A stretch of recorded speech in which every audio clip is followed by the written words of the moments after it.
तो हाल ही में न्यूज़ में आया है कि भारत ने अपने जो न्यूक्लियर लॉज थे उनमें चेंजेस ला दिए हैं। और स्पेशली अगर अपन बात करें तो जो वेपन ऑफ मास डिस्ट्रक्शन है उसमें उसके लॉ में अमेंड किया गया है। लोकसभा में वो कल पास हो चुका है। और इस समय जब अपन लोग रिकॉर्ड कर रहे हैं ये इस समय आज 1-2 बजे राज्यसभा में रखा जाएगा। और जहाँ तक सबका मानना है कि राज्यसभा में भी पास हो जाएगा। तो मैंने सोचा बात कर लें कि जो वेपन ऑफ मास डिस्ट्रक्शंस है उसमें कैसे कैसे अंतर लाए गए हैं लॉ में। तो देखो, जब अपन बात करते हैं वेपन ऑफ मास डिस्ट्रक्शन की तो उसमें सीधी सी बात है, 3 वेपन्स आते हैं जो मासेस मतलब ज़्यादा से ज़्यादा लोगों को मारने या ज़्यादा से ज़्यादा लोगों को नुकसान पहुंचाते हैं। नंबर 1 आते हैं बायोलॉजिकल वेपन्स। बायोलॉजिकल वेपन्स में ऐसे बैक्टीरियाज होते हैं, ऐसे जीनोम्स होते हैं जो छोड़ दिए जाते हैं कई बार, जिससे मासेस को नुकसान पहुंचता है, मासेस बीमार पड़ जाते हैं या मर जाते हैं बहुत से लोग। सेकंड हम लोग जानते हैं केमिकल वेपन्स आते हैं मास डिस्ट्रक्शन में। केमिकल वेपन्स ऐसे होते हैं कि ऊपर से मान लो कोई एरोप्लेन या प्लेन है, उसने किसी जगह कोई पर्टिकुलर केमिकल डाल दिया तो लोग घुट घुट के मर गए, या उनको पर्टिकुलर एक टाइप ऑफ बीमारी या प्लेग है जो फैल गया, ये सब चीज़ें। और तीसरे होते हैं न्यूक्लियर वेपन्स। सो न्यूक्लियर वेपन्स के बारे में ऑलमोस्ट सब लोग जानते हैं कि क्या करते हैं। तो इन तीनों में क्या किया गया ना, अभी तक जो देखा जाए बहुत कम देश हैं, गिनती के 10-15 देश ही हैं जिनके पास में हम लोग जानते हैं न्यूक्लियर वेपन्स हैं। और जो वेपन ऑफ मास डिस्ट्रक्शन है वो उससे भी ज़्यादा देशों के पास में है, लेकिन स्टिल फिर भी वो बहुत रिस्पॉन्सिबल देश मान लो जिनके पास में है।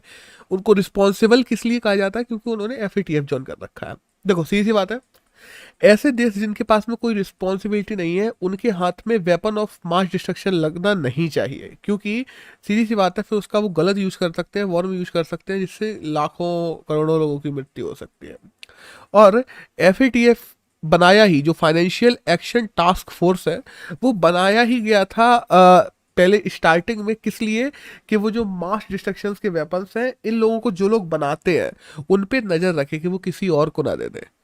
अब उस पे फाइनेंशियल शक्तियां वगैरह वो बाद में दे दी गई थी, हम लोग जानते हैं। UNSC ने बाद में जो मीटिंग हुई थी 1989 के बाद में, उसके बाद में हम देखते हैं FATF को जो फाइनेंशियल एक्शन टास्क फोर्स के वो ग्रे लिस्ट व्हाइट लिस्ट वो वाली पावर्स भी दे दी गई थी। लेकिन उससे पहले अगर बात करें तो उसके पास में वेपन ऑफ मास डिस्ट्रक्शन कौन कितना बना रहा है, उस पर निगाह रखना, किसे बेच रहा है, इन सबको देखने की पावर ही थी। इसको हम लोग जानते हैं बाद में जो जेनेवा प्रोटोकॉल होता है उसको इंडिया ने भी साइन किया था। इंडिया ने भी कहा था कि हम लोग जो weapon of mass destruction India पे है, लेकिन इंडिया किसी भी गलत लोगों के हाथों में नहीं पहुंचने देगा। और इसी के चलते हुए हम लोग जानते हैं कि 2005 में हम लोग लॉ भी लेके आए थे।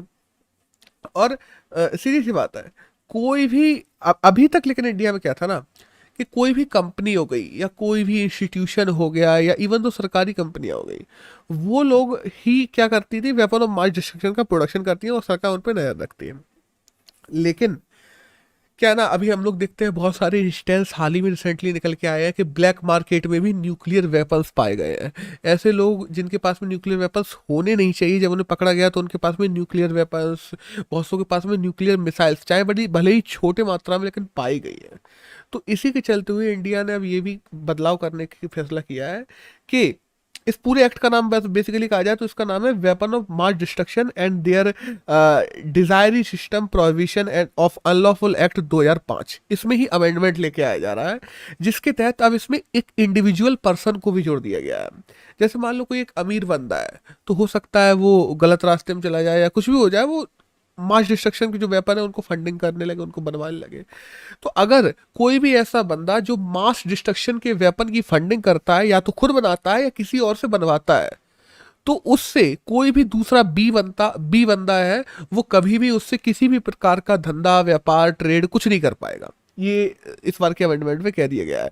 अगर ए बंदा फंडिंग कर रहा है वेपन ऑफ मास डिस्ट्रक्शन की, और बी बंदा अगर उससे ट्रेड करता है, तो बी और ए दोनों की जितनी भी प्रॉपर्टीज है वगैरह सब सील की जा सकती है, सरकार के पास में पूरी पावर चली जाएगी। और अब देखो, जब अपन बात करते हैं ना वेपन ऑफ मास डिस्ट्रक्शन की, तो ये जो शब्द है ये कहाँ से आया था, तो हम लोग जानते हैं जो स्विस सिविल वॉर थी, स्पेनिश सिविल वॉर सॉरी, वहां से आया था। स्टार्टिंग में क्या हुआ था ना, वहाँ पे जर्मन और इटालियन जो फासिस्ट लोगों थे उन लोगों ने अटैक कर दिया था। तब 1937 की बात है, तब इंग्लैंड चर्च के जो लीडर थे जिनका नाम था काउंटरबरी, उन्होंने वेपन ऑफ मास डिस्ट्रक्शन जो टर्म है उसको कॉइन किया था, और तब से ये आगे चलता चला आ रहा है। और वो बात अलग है कि इसका कई बार दुरुपयोग भी किया गया है। हम लोग देखते हैं यूएस वगैरह के द्वारा काफ़ी दुरुपयोग किया गया है। स्टार्टिंग में जब सद्दाम हुसैन पर यूएस ने अटैक किया था, तब कह के ही यही किया था कि उनके पास में वेपन ऑफ मास डिस्ट्रक्शन है, WMD है। लेकिन बाद में उन पर कोई किसी भी प्रकार का WMD नहीं पाया गया, और यूएस ने कह दिया कि नहीं, उनके पास में था, आशंका थी, इस वजह से हमने किया था ये 1925 उस समय की बात है। और फिर उसके बाद में हम लोग देखते हैं जेनेवा प्रोटोकॉल्स और भी बहुत सी चीज़ें होती हैं। तो दैट्स ऑल। बस भारत के अगर लॉ की कही जाए तो केवल इतना ही चेंज आया है कि जो इंडिविजुअल पर्सन को अभी तक हम लोग रेक्टिफाई नहीं करते थे इसमें, उनको भी इसमें डाल दिया गया है। तो दैट्स ऑल।